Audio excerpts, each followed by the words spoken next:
অবৈধ শক্তি অনৈতিক শক্তিকে রাজনীতির বাইরে রাখার প্রচেষ্টা আপনি খুব তীক্ষ্ণ চোখে দেখতে পান কিনা রাজনৈতিক দলগুলোর মধ্যে?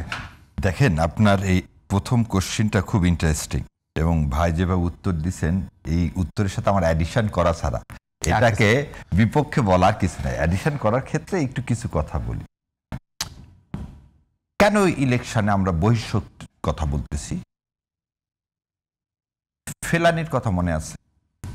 ফেলানি ছিল 14 বছরের একটা মেয়ে, তার বাড়ি ছিল কুড়িগ্রাম ফুলবাড়ি, সেই বর্ডারের ধারে। তাকে আপনি গুলি করে মেরে তার কাটায় ঝুলায় রাখলেন কেন? 11 সালের ঘটনা বলতেছি। আপনি কি বললেন? রিভিশন ইলেকট্রাল রোল করলেন, করে আসামে আইন করলেন যে আধার কার্ড যাদের যাদের নেয় তারা সবাই বাংলাদেশি, বাংলাদেশে পাঠায় দাও।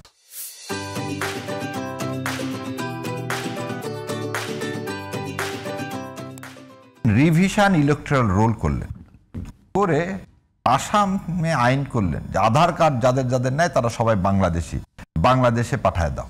বললে বর্ডারে আপনি পুশিং করা শুরু করে দিলেন। কথাগুলো খেয়াল করে দেখেন। আজকে আমি অন্য কারো কথা জানি নাই, 300 জন এমপি কোন ভিসায় ইন্ডিয়াতে আছেন? প্রথম কথা। দ্বিতীয় কথা, এই ফ্যাসিবাদের যারা দোসর ছিলেন তারা তো লক্ষ লক্ষ কোটি টাকা এদেশ থেকে নিয়ে চলে গেছে। আবার একটা জিনিস খেয়াল করেন, এরা কিন্তু কেউ টাকা এদেশে রাখেনি। তাহলে এদেশে যদি টাকা না রাখে তাহলে টাকাটা এদেশে আসবে কোথায় থেকে? টাকাটা হয় ব্যাংকিং চালানে আসতে হবে, হুন্ডি দিয়ে আসতে হবে, না হলে বর্ডারের মাধ্যমে আসতে হবে। তাহলে ফ্যাসিবাদের কোনো লোক তো এখানে নাই এখন আর। তাহলে ব্যাংকের মাধ্যমে আসবে না, হুন্ডির মাধ্যমে আসবে না, তাহলে আসতে হবে কোথায় থেকে? ওই যে 300 জন বর্ডারের কাছে আছে, তারা কি করবেন? এই টাকাটা অনবরত কোথায় থেকে? এই বর্ডারের ভিতর থেকে পাঠানো শুরু করবে। সেই কারণে প্রকাশ্যে তো কোনো টাকা ফেরত আসে না। প্রকাশ্যে কোনো টাকা ফেরত আসে না। এই টাকাটা তারা কতক্ষণ বলে দিচ্ছে, এই ইলেকশনটাকে বানচাল করার জন্যই তারা এই টাকাটাকে ব্যবহার করবেন। এবং সেই কারণে আপনি দেখেন কিছু লোক অলরেডি বলা শুরু করছে আগেই ভালো ছিলাম। দেখেন একটা কালচার, এই যে আপনি বললেন না একটু আগে 20 জন লোক প্রতিদিন মারা গেছে, এই কথাগুলো বলা হচ্ছে। গত 1 বছরে একটা লোক আয়নাঘরে যায়নি, গত 1 বছরে একটা লোক গুম হয়নি, গত 1 বছরে আমাদের 30.33 বিলিয়ন রেকর্ড রিমিটেন্স আসে।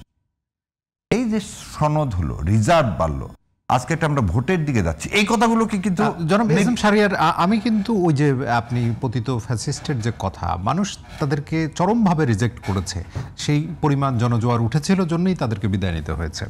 কিন্তু আপনি যদি এই 1 বছরের বেশি সময় যদি ধরেন, তাহলে আপনি যেটি পরিসংখ্যানগত দিক থেকে বলেন বা বিনিয়োগের জায়গা থেকে বলেন, সেই চিত্র তো গণমাধ্যমেও আছে।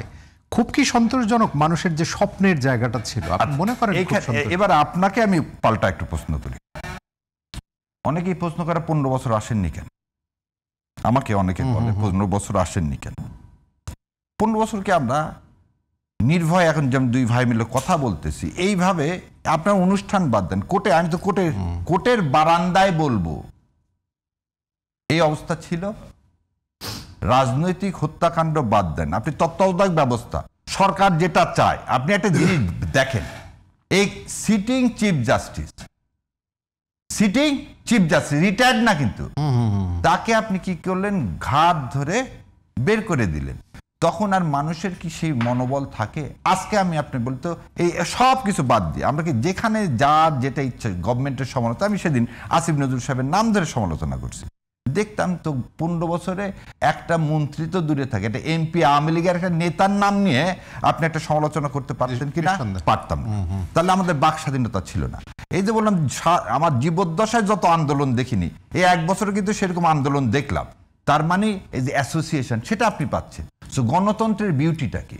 আপনাকে আপনি কুলুর বলদ না, আমাদের সেই আন্দোলনটাও কি সহ্যের মধ্যে আছে, সহ্যের বাইরে চলে যাচ্ছে। তারপর আপনাকে কিন্তু এটা সেই কন্ট্রোলিংটাও তো আবার সরকারের দরকার করতে হবে। এবং তার জন্য দেখেন, আপনি একটা জিনিস দেখেন, কয় জায়গায় ভাঙচুর হয়েছে, কয় জায়গায় আগুন দেওয়া হয়েছে, কয়জন মানুষের, দেখেন যে কয়দিন আওয়ামী লীগ যে কয়টা বাসে আগুন দিল, এর বাইরে আন্দোলন করার জন্য কেউ কোনো বাসে আগুন দিছে না। সো এদেশে আমি যে কথার থেকে ফিরে আসতে, ওই কথাটা শেষ করতে চাই। আচ্ছা, আমি একদম শেষ করে দিচ্ছি ভাই, শোনেন।